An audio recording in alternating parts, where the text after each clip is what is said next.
Payroll tab में जाने से पहले मैं आपको यहाँ पे एक न्यू फीचर इंट्रोड्यूस करवाने वाला हूँ।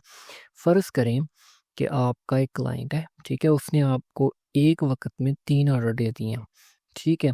अब एक ऑर्डर आपका ये है कि जी उसने आपको एक में टी-शर्ट दे दी है, साथ उसने आपको कहा है जी ट्रैक सूट भी करना है और साथ उसने कहा है शॉर्ट भी करना है। एक ही ऑर्डर में 3 प्रोडक्ट यानी एक से ज़्यादा प्रोडक्ट। अब आपने जब इन सबको इकट्ठा एक इनवॉइस पे कैसे उसको शो करवाना है, ठीक है? तो उसकी इकट्ठी इनवॉइस बनाने के लिए न्यू फीचर इसमें ये है कि आपने उसी तरह सिंपली सबसे पहले कोटेशन में जाके तीनों कोटेशनें ऐड कर लेनी है, ठीक है? और हर कोटेशन का आपने उसको प्रूव करके उसकी क्या कहते हैं ऑफिशियल इनवॉइस बना लेनी है, ठीक है? तो मैं इन सबको पहले अप्रूव में कन्वर्ट कर लेता हूँ, ठीक है? जब ये अप्रूव हो जाएँगे तो ये चले जाएँगे कि नेक्स्ट वाले अप्रूव्ड ऑर्डर टैब में। ठीक है। अब यहाँ पे ये 3 ऑर्डर आपको जो पहले ऊपर 3 नज़र आ रहे हैं ये वाले, अब इनकी मैं ऑफ़िशियल इनवॉइस जो है मैं जनरेट कर लूँगा तीनों की, ठीक है। अलहदा-अलहदा तीनों की एक-एक इनवॉइस जनरेट कर लूँगा।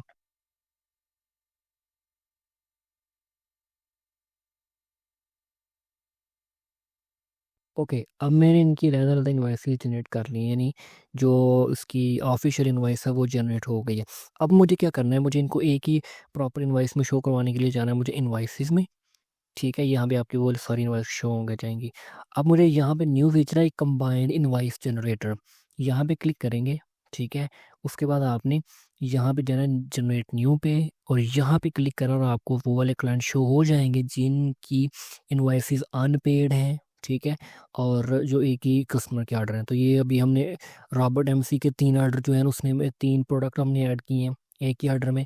इसको मैं क्लिक करूँगा जैसे ही, तो यहाँ पे मुझे वो वाला दिखे जो हमने अभी 3 इनवॉइसेस बनाई थी इंडिविजुअल, वो तीनों उसने हमें शो करवा दी हैं। और हाँ, इस हुडी की जो इंडिविजुअल इनवॉइस है उसका इनवॉइस नंबर ये है। टी-शर्ट की जो इंडिविजुअल अकेली इनवॉइस है उसका ये जो आपके रिकॉर्ड में बैकएंड में पड़ी हुई है, ठीक है? ये आपने दोबारा इसको जो अनचेक भी कर सकते हैं, अनचेक भी कर सकते हैं, ठीक है? ये तीनों ऑर्डर आपको कस्टमर ने दिए हैं, आपने क्या करना है यहाँ पे नीचे कोई कोई भी नोट लिख सकते हैं, ठीक है? कि पे कब करना है ये वो। आप यहाँ पे अपने जो नोट लिखना है वो लिख सकते हैं।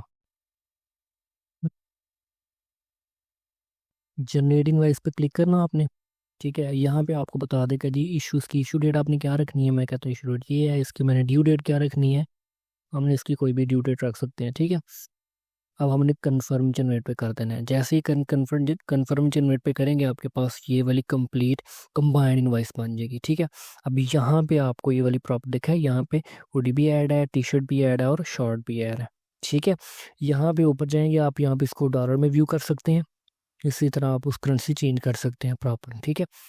अब यहाँ पे एक इनवॉइस का डिज़ाइन जो है वो डिफरेंट डिफरेंट डिज़ाइन में आप चेक कर सकते हैं इनवॉइस को, ठीक है? ये मॉडर्न डिज़ाइन है, ठीक है? उसके बाद ये डिज़ाइन है, जो आपको अपने लिहाज से बेहतर लगे वो आप सेलेक्ट करके कस्टमर को सेलेक्ट कर सकते हैं। टोटल अभी इसमें 6 डिज़ाइन है डिफरेंट डिफरेंट, ठीक है? वो आप सेलेक्ट करें और कस्टमर को सेंड करें। अब इसमें मज़े की बात ये है कि ये जो आपकी इंडिविजुअल इनवॉइस बनी है इसका ये नंबर है, ठीक है? जो कंबाइंड इनवॉइस होगी। अब जो हुडी वाली आपको क्या पता कि ये जो हुडी है इसका बैकएंड में जहाँ पे आपने पेमेंट ऐड करनी है, जो इसकी अकेली इनवॉइस है वो किधर है, तो उसका नंबर यहाँ पे लिखा हुआ, तो आप बाद में इसको प्रॉपर्ली सिस्टम में ट्रैक कर सकते हैं, ठीक है? अब इसमें ये है कि आपने कंबाइंड इनवॉइस भी कस्टमर को सेंड कर दी। उसके बाद बैकएंड में जब आपने प्रोडक्शन स्टार्ट करवानी है तो आप प्रॉपर्ली जो हुडी है उसका अलहदा से प्रॉपर ये रिकॉर्ड क्रिएट कर देगा और टी-शर्ट का अलहदा क्रिएट कर देगा और शॉर्ट्स का अलहदा क्रिएट करेगा। आपको प्रॉपर पता होगा कि शॉर्ट में इतना खर्चा आया, इसमें इतना आया, किस में कितने पैसे लगे, तो प्रॉपर्ली आप अलहदा-अलहदा ट्रैक कर सकेंगे। तो इस फीचर के ज़रिए आप जो एक ही अगर आपका कस्टमर है और वो आपको एक ही ऑर्डर में different different product order order करता है, तो आप इस तरह उसको उसकी जो इनवॉइस है वो प्रॉपर सेंड कर सकते हैं।